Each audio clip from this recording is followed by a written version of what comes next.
Greetings. This is Arvette McLean of Speak, the Universe Listens.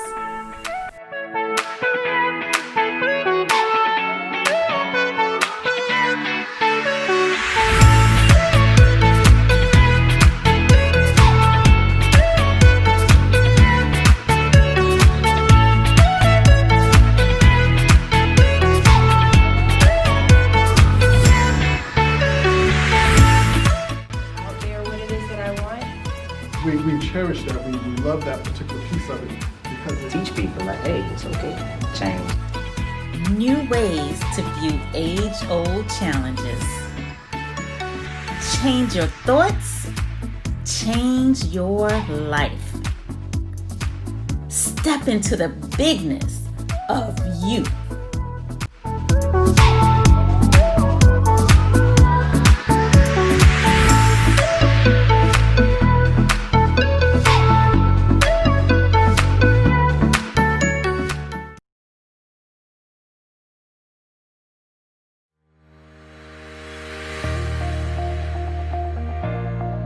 How you think you are. 27 days to radically shift your thinking and upgrade your life.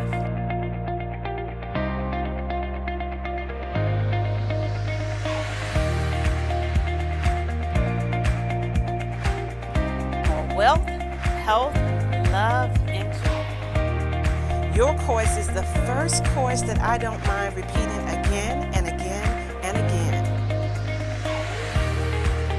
Click on the link for the special offer or visit the website at www.arvettemclean.com. Greetings and welcome to Speak, the Universe Listens. Today's topic is That Was Then, This Is Now. And I have Scott joining me. Hey, Scott. Hey, how are you? Terrific. How are you?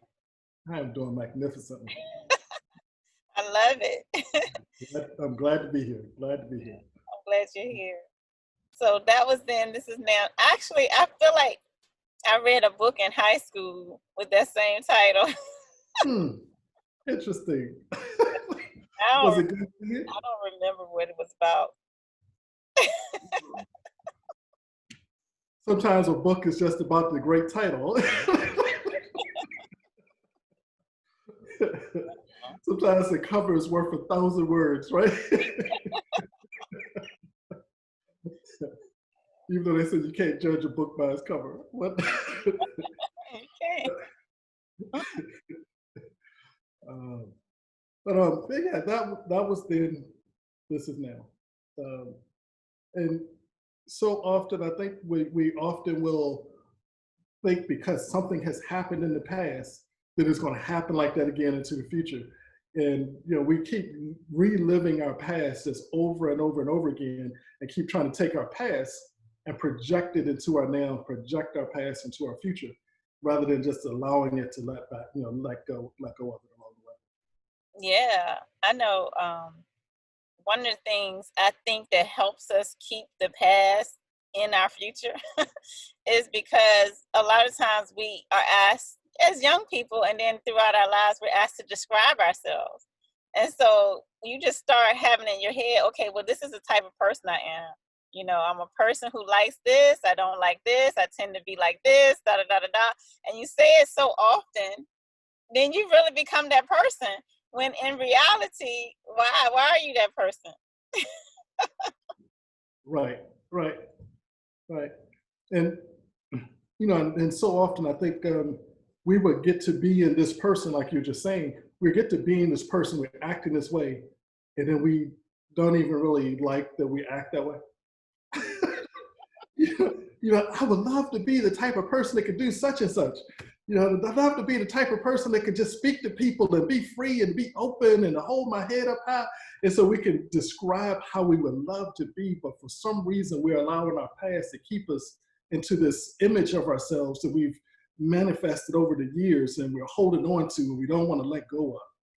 And that's part of the reason I think so many times people want to say, I'm gonna move. I'm gonna move across the state. I'm gonna move across the country. I'm gonna move to this other place so I can be more free. But I'm gonna jump right onto that topic that you just now said because I literally have someone in my life right now who is going through that. What you're saying in Mhm. terms of they're just like everything here is so negative, and I just need to move. I need to leave this space. And what I realized that what that person is saying is true for them, right? Because a lot of Mhm. times you hear the whole concept of wherever you go, there you are. Right. Taking yourself with you. But if you are, I do believe there comes a time, or there can come a time when you are ready to change, to do something different. But in your environment, every time you show up in that environment, it's expecting you to do the same thing. Right. And your brain tells you to do the same thing. Like, okay, I see this stimulus and I just react. It's like Mhm. it just happens almost automatic, and you're like, dang it, I didn't even want to do that this time, but it's automatic. So I do think that there are times when that is the thing to do: pack up and leave. I know I did it. I know I was in my whole life was all about working. Like that's all I did, 24/7 around the clock. Even as a young person, I would always have 2 and 3 jobs. And as I got older, then I would have 4 jobs. And then I eventually started my own business. And then I was working around the clock. And it was like that's just what I did. I didn't really know anything different. And then to believe that okay, it can be something different. I didn't know how to make something different happen where I was. And I literally had to pack up my bags and leave and go somewhere where it was impossible for me to work. Mm. Mm. So I take it that worked because you're kind of free now, Yeah, huh? I packed up and what? Well, I packed up twice. So when I packed up in 2005, I haven't worked since. And I was a person who could not conceptualize myself as not working. Like I was that person that's like, even if I had $1 billion, I would still have to work. Like, and now I'm looking at people. I'm like, you gotta go to work today too. Didn't you work yesterday?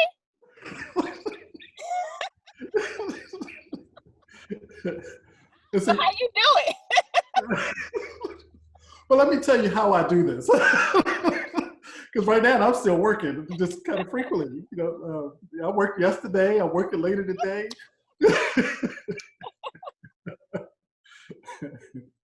So yeah, and it is hard to right now. I am in that place where I am beginning to see the dream of not being able to work, even though in the past that was just completely challenging for me. Like, what would I do? If I didn't work every day, if I'm not out connecting with people and helping change lives, I'm not out really, doing things like that. What would I do every day? And I just couldn't even get a vision. I couldn't even see that. And so I'm like, I'm visualizing myself 120 years old, still working every day. you know, because hey, that's what I do. And it's nothing wrong with it if you're doing what you love to do. Like I know you love interacting with people, and I know you love helping people and those types of things. So if it's something you're loving doing, that's terrific. But if it's something that's causing you to limit your options, like okay, I would love to go on vacations with my family, but I can't because I'm working. I would love to get to know my children better, but I can't because I'm working. I would love to have a group of friends and go out and whatever, but I can't because I'm working. Or I would love to write a book, but I can't because I'm working. Or I would love to do XYZ, but I can't because I'm working. So, I think that's the thing. But if you're doing work that you love, then that's a whole different ball game. And I do love what I do. I do love what I do. Yeah, yeah, yeah. Yeah. And so, but what you were saying before I kind of took you on that tangent is that we often get stuck in who we have, I guess, the description of ourselves that we made when we were children. Mhm.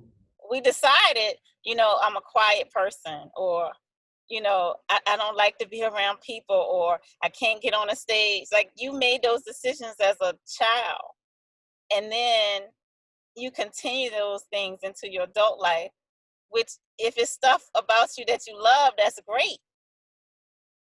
But what if it's not? What are there things you would like to do differently? Right, right. And I guess just even backing up a little bit more, and I'll kind of come back to that where you were just at. You know, I can remember sometimes in the past where if I run across some of the guys I used to hang out with in high school, I would act almost like I did back in high school. Just because it's the dynamics of it's like this, that's the energy of it. They expect me to be that way. I expect them to be like they were back then. And so we have that type of chemistry. We have that same energy. And it's just natural. We go right back to it. And so a couple of years ago, I guess I ran across some of the guys again. But at this point, I wasn't making that adjustment. And I don't think they wanted to make the adjustment. And it was like, for a moment, it was kind of weird. We almost had to reintroduce ourselves again, because none of us were reverting back to the way we were in high school. And so it caused maybe a little awkwardness just temporarily until we reacquainted ourselves into who we are now, right. Rather than to who we were back in the past. Mm-hmm. So it does, when you're around all the same stuff, it does have this pull, this draw on you to flow back into your past, to go back into who you were before, rather than stepping boldly into the now. Right. And one thing I like to think about is when it's certain things, and I'm speaking from my experience. Like, I've experienced the way I define myself was, I'm quiet, I'm shy, I'm scared of everything, I can't fly, I'm depressed, like it's just all of that kind of energy or whatever. I've described myself as that for most of the years of my life or whatever. And but it comes a point in time when you're like, okay, well, I did that long enough. I played in that enough. So what else can I Nice. what else can I try on? Let me try something different on. And you had made the comment that you don't want to change, and that's true. Like, a lot of stuff that was the very same things that I didn't love about myself were also the very same things that I wanted to hold on to. And so, I don't know, do you have any comments on what that kind of dynamic is? Why would you want to hold on to the very same thing that you don't like about yourself? It's the unknown, so that part over there that's the part we don't know, but we know where we are. As our identity is, even though we might not like it, our identity is who we are. And if we lose our identity, who are we? And you don't know who you are. That's a scary place to be. But we already know that we're able to deal with where we've been because we've done it before. We've had this experiences. We've been able to maneuver through it. We were able to live within it, and so we know this. So it appears to be easier to live from that past, identity of ourselves, than it is to release all of that and to step into a whole new identity. Yeah. So for me, with changing my identity, I think I'm taking baby steps, because I still hold a lot of that same energy of being afraid and being too shy and that type of thing. But it's like and I'm sorry, right now that just actually seems laughable to me, that you're afraid and you're shy. You're on this podcast. You're on international television. You speak it internationally. You're hang gliding, skydive, whatever. You're doing all this stuff. You're riding on elephants. And it's almost laughable to me to hear you say that you're shy and that you're afraid of all these things, because you seem so free and so willing to be out there, to be yourself, to just allow your light to shine. Yeah, well, so So,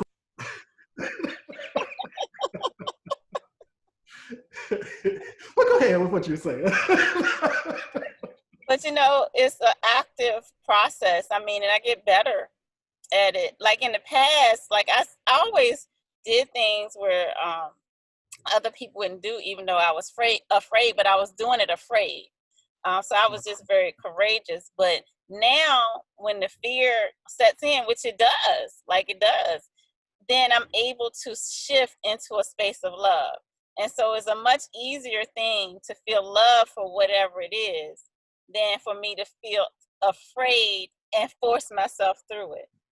And so, so whatever the situation is as soon as I notice, okay, I'm in fear or whatever, I remember I'm connected to the source of all that is. Like all of this is a part of me. And so I just start sending my most purest form of loving energy towards that thing.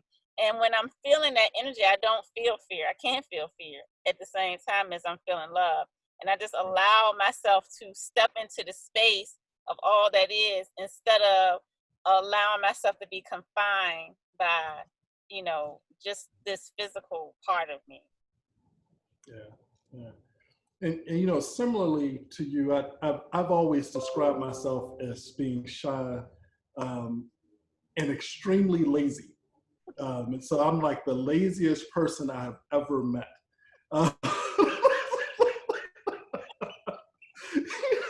Yeah, and I know I've heard other people say, Scott ain't nothing shy, but I consider myself as extremely shy.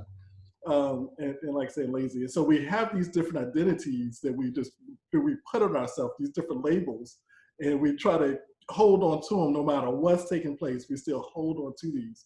But I love the way you were saying that, you feel the fear and then you transform the fear into that love. And so as you're transforming it into love, now it frees you up to continue to move forward. And I love that just because there's so much strength and wisdom really within that process there. Yeah, it's a game changer. It's been a game changer for me because obviously when I would feel fear, I would feel all kinds of anxiety. Like it's like I would just feel it in my chest, and so I kind of live my life in a state of anxiety, like all the time, just a state of anxiety. And to be able to transform that and to not feel that and to feel happy and free, and it's an ongoing process for me. Like I said, much easier now. Like I rarely feel anxiety now. Like, and if in the moment that I do, then I transform it or whatever. But on a daily basis, I'm literally doing practices where I'm practicing feeling free in my body. Like even the simple thing of, like I've been so constricted in my life that like just to stretch my arms out in public, that's not something I would have been able to do. And so I guess now you just be in public. Well, I practice that. So I literally walk around like as part of my routine, my daily routine. I practice walking with my arms out. Practice feeling free. Practice moving my body. Things that I've always felt constricted with. I've always felt like tight and like I said, confined. And so I literally, in my daily practice, when a lot of people, meditate and things like that. And I always say, I don't literally sit quiet and meditate. Like I do walking meditations. I'm walking and I'm doing my mental processes while I'm walking, and I'm practicing, feeling freedom in my body. I'm practicing moving my body in ways that I would be afraid to move my body in public, so that I can reduce that kind of fear or whatever at a later date. And so practicing these things, I noticed a huge difference. Like I'll just go out and I'll be like, yeah, and it's like a freedom that I feel now on a day-to-day basis that I had never felt before in my life. Even, like literally in the past year, I have felt more freedom in my body than I have ever felt before, simply because I decided to make this a practice of practice feeling free in your body. Yeah. And you know, as you were talking about that, I was actually again flashed all the way back to high school. I remember back then we had to do a speech in front of the class in order to be able to graduate. And so as I was practicing my speech, because you know I was feeling a lot of anxiety about getting up in front of the class and speaking. So as I was practicing my speech, just like in the house, I was walking around. I was getting really animated, my hands all over the place. I'm like in people's faces, you know, just really getting into it. And so I just went overboard with it in my practicing. And so when I came into the class to do the speech in the class, I didn't go as overboard, but I didn't just sit there like this as I was doing it.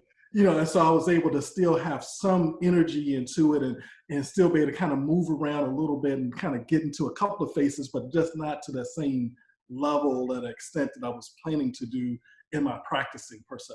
And so, you know, I truly believe that doing that practicing piece of doing the pieces that you normally wouldn't do allows you to get beyond where you would have been. Because now you're training your body to do more things. You're training yourself to be more free. You're anytime you practice in anything, you get better at it. Yeah. And you know, so to practice being completely all open, you might not be walking through the mall like this, but you may at least walk through the mall like this, you know. You know, so you might be more inclined to do more stuff because when you're practicing, you can go all out the way that you can.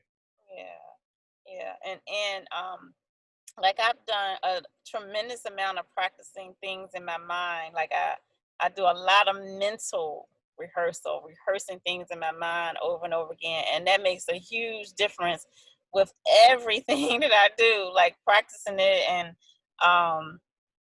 you know, practicing how I want to feel when I go in this situation. How do I want to feel? Practicing it now in advance or whatever. So I do that, but just like I said, recently, within the past year, practicing bringing my body into play with my mind. And this is like, I don't even know if this is off topic or not, but I think that as we're transitioning or evolving into a higher consciousness, I do believe it's like a mental, energetic type of change. But I'm realizing, or I'm believing now in the process, that there's also a physical change that has to happen with your body. Like we're in the body for a reason. So it's not all just, you know, out there. It's like a physical, basically our bodies are very dense, and for us to be light, to be the light, to be energetic, energy field, a bright energy field, a huge energy field, because that's what we want. We want our energy field to be as large and as wide as possible. We just want to keep expanding it. And so I think bringing our bodies along for the ride. And so that's one of the reasons why lately I've been really focusing on my body and how can I cause the cells in my body to lighten up and be less dense as well. Yeah, yeah, and I think this, I think there's a lot of wisdom in that because our bodies get used to feeling a certain type of way. You know, and that chemical nature in the bodies, it's like, I want this feeling, I want this type of energy. And so if we're moving into a different energy and our body is pulling us back, you know, there's this disconnect, there's that fight, this tug of war per se that's taking place.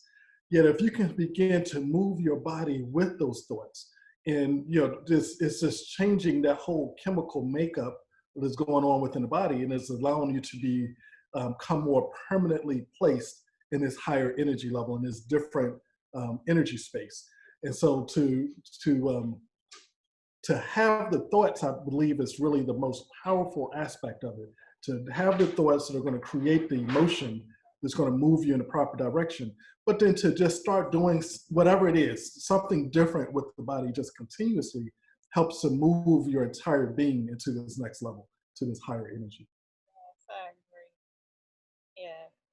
And the other thing that I feel like I want to say is how just paying attention to how we talk to ourselves and what are we saying. So let's say, for example, if you start a new business and you're just like, I hope I can get some customers. I hope I can make enough money. I don't know if I can, and it's probably going to be hard work. And, like a lot of times that's what I hear when people are starting businesses. It's like all of the negative chatter around it.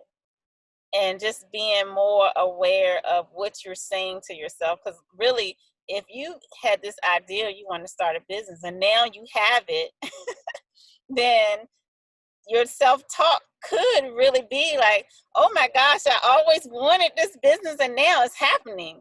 And now I know the customers are going to come because my product is amazing. Everybody's going to want this product and I can't wait because the stuff is going to be flying off the shelves. I need to get this stuff stocked up, like start speaking a different language to yourself instead of holding yourself in that pattern of, am I going to be able to do it? I don't know if I'm going to be able to do it. Is it going to work? And that's with anything. I often use start a business because people often talk to me about starting businesses. But that's with anything. We tend to say all the negative things that we can think of that's possible to be said about that thing. And then we replay that thing over and over. And just really just start bringing in the energy that you want instead of that old stale energy that we get caught up in. Right. And I think sometimes people are using these negative pieces because they want to kind of create a pre-reason for failure. But in doing that, they are creating a process where they will fail. So to begin to start changing your thoughts, because you have complete control over your thoughts. I mean, it's your mind, it's your thoughts. You have control over those thoughts. And even though sometimes it feels like we don't, and we feel like our thoughts might be migrating towards all the negative, and that's just because it is, because of our past training, our past energy of where we've been, we can start to adjust those, correct it, and see it, and bring it back into that which we choose to experience, to that higher energy level. And in doing that, we can now are bringing those positive pieces to us. So if we're thinking these abundant thoughts, we're thinking these successful thoughts, we're bringing in, we're thinking these thoughts of just the business thriving or our lives thriving, we're creating experiences where we're going to feel that same way. And so we're bringing more of what we're feeling into our existence. So if we're feeling great, we're bringing more things to feel great about. If we're feeling the negativity, we're bringing more things into our existence to feel negative about.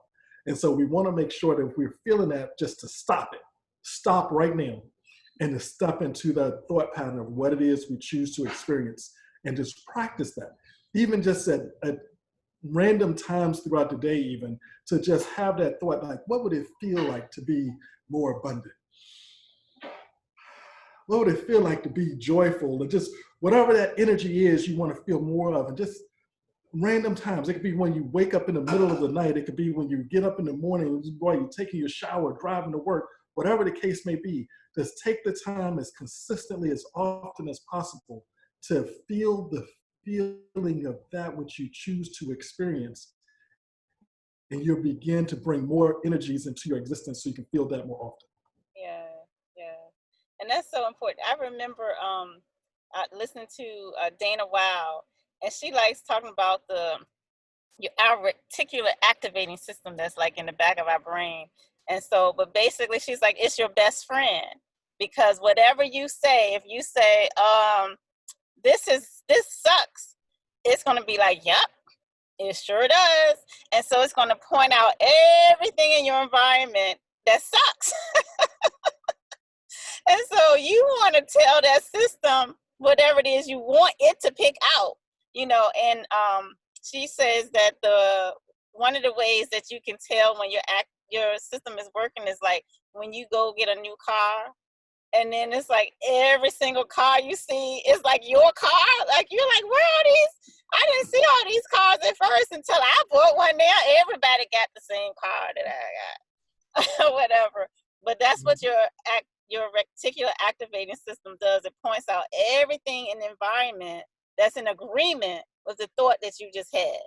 And so if you want to see a bunch of good stuff in your environment, then of course you need to start thinking about good things, and then your best friend, that system, will pick out all the good things in your environment. If you want to feel like, I'm abundant and I have loads of customers, I have loads of friends, I have love just pouring in everywhere, then have those thoughts, and then it will pick out everything in your environment to support exactly what it is that you're saying.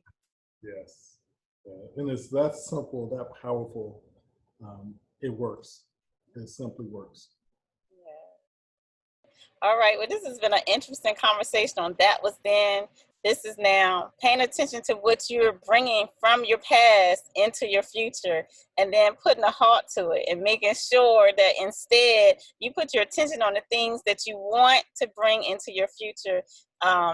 You're not defined by, I know what I wanted to say too, because I realized something you said that made me think of this, Scott, because in our society, probably in the last, whenever talk shows came on the scene, I'm gonna just say the last 30, 40 years or whatever, we tend to think that we need to analyze stuff. Like, this happened in our past, and why did this happen? And that's why I'm the way I am today, and so forth and so on. And that's all. I always think the more information you have, the better. But a lot of times we're just like, we figure out why we're like this, and then we use that as the excuse to stay like that. So I would love, and I think we're moving towards it as we evolve as a human species, that we realize that, okay, maybe that is why we're like that. Okay, so now, been there, done that. Right. Something different. Like, I don't have to stay there anymore. So yeah.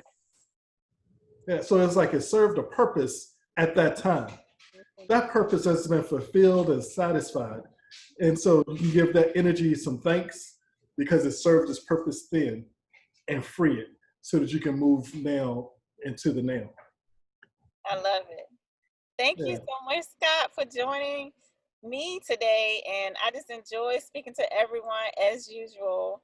You have any closing comments, Scott? This, again, for all of you out there that are watching this right now, be comfortable writing in any kind of comments, any thoughts, let's continue the conversation. And we want you all to be a part of that conversation as well. So wherever you're watching this right now, just take a moment and just jot down some comments and just let's continue this conversation. Look forward to communicating more with you. Yes, I ditto. So until next time, guys, we'll see you then. All right. Enjoy. Peace.